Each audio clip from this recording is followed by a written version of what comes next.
Hello dear students, आज के इस वीडियो में हम देखेंगे किसी भी कोऑर्डिनेशन कॉम्प्लेक्स में सेंट्रल मेटल एटम जो होता है हमारे पास, उसका ऑक्सीडेशन स्टेट हम कैसे फाइंड कर सकते हैं। ठीक है, किसी भी कोऑर्डिनेशन कंपाउंड में या कॉम्प्लेक्स में हम सेंट्रल मेटल एटम का ऑक्सीडेशन स्टेट कैसे फाइंड कर सकते हैं। फॉर एग्जांपल, मेरे पास एक एग्जांपल है K4Fe इसमें मुझे क्या करना है, आयरन जो है ये आयरन क्या है, सेंट्रल मेटल एटम है। और इस सेंट्रल मेटल एटम का क्या करना है, मुझे ऑक्सीडेशन स्टेट कैलकुलेट करनी है। ये कैलकुलेट करने से पहले मैं आपको दो बातें बताना चाहूँगा।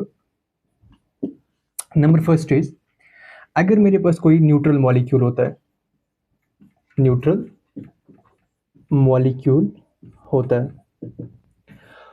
तो हम उस टाइम पे क्या करते हैं, sum of oxidation states of atoms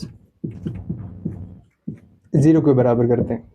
ठीक है, अगर हमारे पास न्यूट्रल मॉलिक्यूल है उस टाइम पे हम सम ऑफ ऑक्सीडेशन स्टेट्स 0 के बराबर लेते हैं। ठीक है, और अगर हमारे पास चार्जड मॉलिक्यूल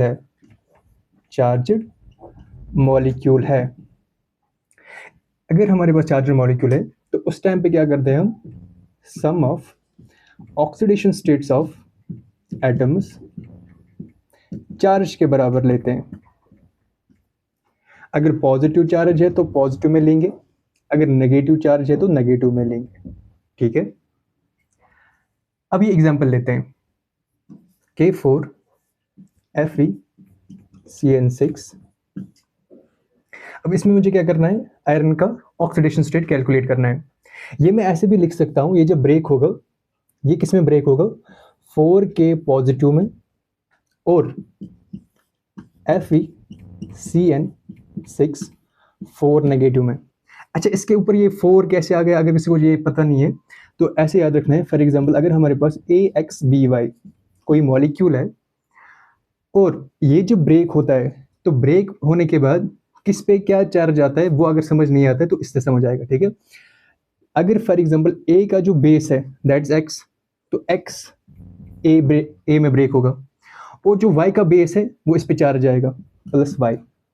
ठीक है, प्लस, और जो इसका बेस है वो ऐसे आएगा, और जो इसका बेस है वो इसके ऊपर जाएगा चार्ज -X। मतलब अगर मेरे पास कोई AXBY मॉलिक्यूल है और ये जब ब्रेक होता है, ब्रेक होने के बाद कैसे ये ब्रेक होता है, X टाइम्स ऑफ A, और जो इसका बेस है B का बेस है वो इसके ऊपर चार्ज आता है। ऐसे ही जब ये BY ब्रेक होगा तो ऐसे ब्रेक होगा Y times of B, and जो इसका बेस है वो इसके ऊपर चार्ज आता है। ठीक है, ऐसे ही यहाँ हुआ, इसका जो बेस है वो कितना है, 1, तो ब्रेक होने के बाद 4K और इसका जो बेस है वो इसके ऊपर चार्ज आएगा +1। ठीक है, प्लस FeCN6, अब जो इसका बेस है वो इसके ऊपर चार्ज आएगा, दैट इज -4। ठीक है, और अब हमारे पास ये मॉलिक्यूल है।